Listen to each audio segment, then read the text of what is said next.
जय श्री कृष्णा। आइए सुनते हैं सुख सागर के नवे स्कंद का 5वां एवं 6वां अध्याय। राजा अम्बरीश के विरूप केतुमान और शंभु नामक 3 पुत्र थे।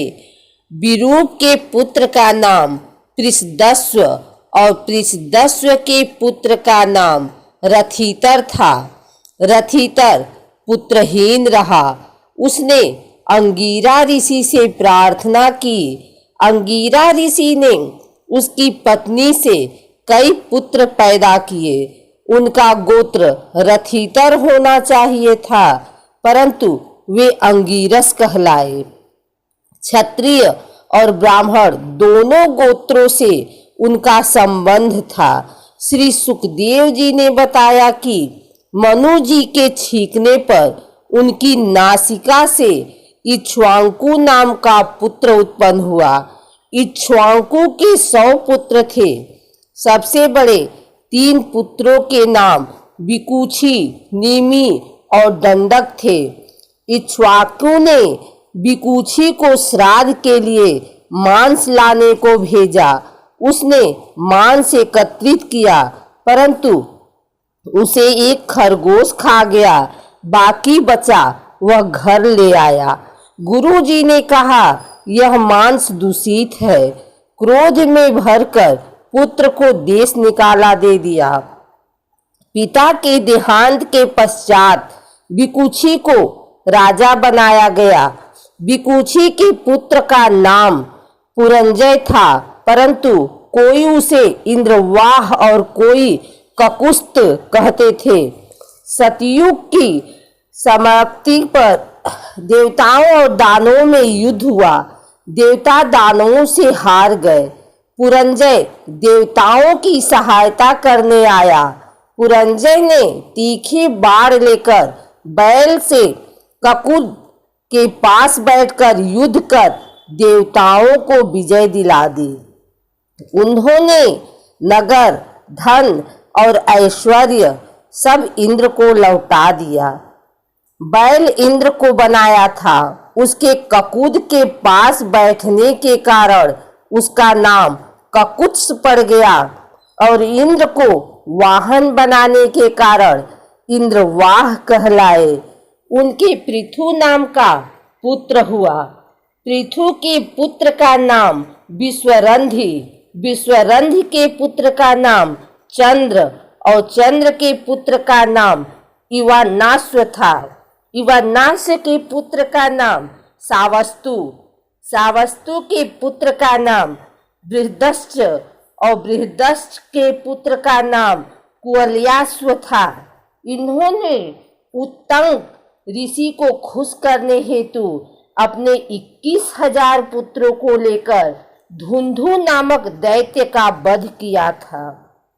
इसी कारण इनका नाम धुंधुमार पड़ा। दैत्य के मुख की आग से इनके सब पुत्र मारे गए। केवल दृढ़ाश्व, कपिलाश्व, मद्राश्व शेष रह गए। दृढ़ाश्व के पुत्र का नाम हर्यश्च और हर्यश्च के पुत्र का नाम निकुंभ था। निकुंभ के पुत्र का नाम वह्राश्व था। वह्राश्व के कुशाश्व, कृशाश्व के सेनाजीत और सेनाजीत के युनाश्व पुत्र हुआ। युनाश्व के पुत्र का नाम मांधाता था, जो चक्रवर्ती राजा बने। मांधाता की पत्नी ने एक पुत्री को जन्म दिया, जिसका नाम बिंदुमती था। उनके पुरुकुत्स अम्बरीश द्वितीय और योगी मुचुकुंद पुत्र हुए।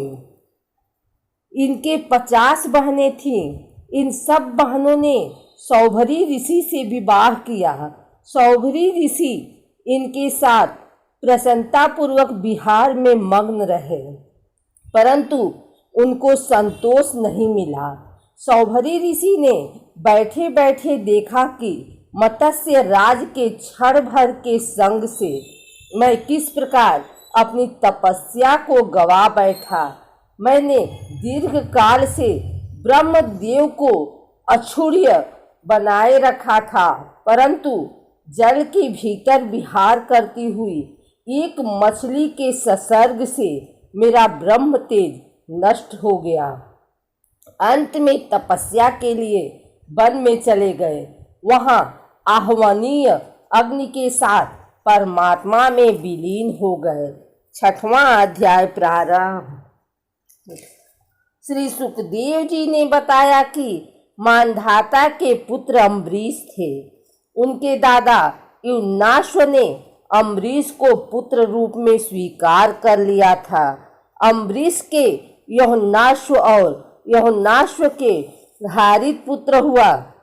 नागों ने अपनी बहन नर्मदा का विवाह पुरुकुच से किया था।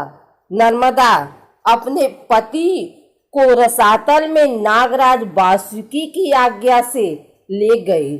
राजा पुरुकत्स का पुत्र त्रक्षदक्षु था। उसके पुत्र हुआ अनरड्य। अनरड्य के हर्यश्व और अरुण के त्रिबंधन नामक पुत्र हुआ। त्रिबंधन के सत्यव्रत नामक पुत्र हुआ। यही सत्यव्रत त्रिशंकु के नाम से विख्यात हुआ। यद्यपि त्रिशंकु अपने पिता और गुरु के श्राप से चांडाल हो गए, परंतु विश्वामित्र जी के आशीर्वाद से वे शरीर सहित स्वर्ग में चले गए। परंतु देवताओं ने उन्हें वहां से ढकेल दिया और वे सिर को नीचे किए हुए गिर पड़े। परंतु विश्वामित्र मुनि ने अपने तपोबल से उन्हें आकाश में ही स्थिर कर दिया। वे अब भी आकाश में ही लटके हुए दिखाई देते हैं। त्रिशंकु के पुत्र का नाम हरिश्चंद्र था। वे पुत्र की प्राप्ति के लिए वरुण देवता की शरण में गए। वरुण की कृपा से हरिश्चंद्र के रोहित नाम का पुत्र हुआ। हरिश्चंद्र ने वरुण देवता से प्रतिज्ञा की थी कि मेरे जो पुत्र होगा उससे आपका यज्ञ करूंगा। पुत्र प्राप्ति के पश्चात वरुण ने हरिश्चंद्र से कहा कि इसके द्वारा मेरा यज्ञ करो। हरिश्चंद्र यह कहकर वरुण देव को टालते रहे कि जब आपका यह यज्ञ पशु रोहित 10 दिन से अधिक का हो जाएगा तब यज्ञ के योग्य होगा। फिर कहा मुंह के दांत निकल आने दो। फिर कहा दोबारा दांत आने दो। नए दांत फिर से आने पर कहा कवच धारण करने पर यज्ञ करूंगा। इस प्रकार राजा हरिश्चंद्र पुत्र के प्रेम से हिला हवाला करके समय को टालते रहे। इसका कारण यह था कि पुत्र प्रेम ने उनके हृदय को जकड़ लिया था। जब रोहित को पता चला कि पिताश्री मेरा बलिदान करना चाहते हैं तो वह अपने प्राणों की रक्षा के लिए हाथ में धनुष लेकर वन में चले गए। कुछ दिन के बाद उन्हें पता चला कि वरुण देव ने रुष्ट होकर मेरे पिताश्री पर आक्रमण कर दिया है, तो रोहित नगर की ओर चल दिए। परंतु नारद जी उसे 6 वर्ष तक रोकते रहे। 7वें वर्ष में उसने अजिगर्त से उनके मझले पुत्र सुनह शेप को मोल ले लिया और उसे यज्ञ पशु बनाने के लिए अपने पिता को सौंपकर उनके चरणों में नमस्कार किया। तब राजा हरिश्चंद्र ने पुरुष मेघ यज्ञ किया। उस यज्ञ में विश्वामित्र जी होता हुए जमदग्नि ऋषि ने अधर्यु को काम किया। वशिष्ठ जी ब्रह्मा बने और अभास्य मुनि सामगान करने वाले उद्गाता बने। उस समय इंद्र ने प्रसन्न होकर उनको सोने का रथ प्रदान किया।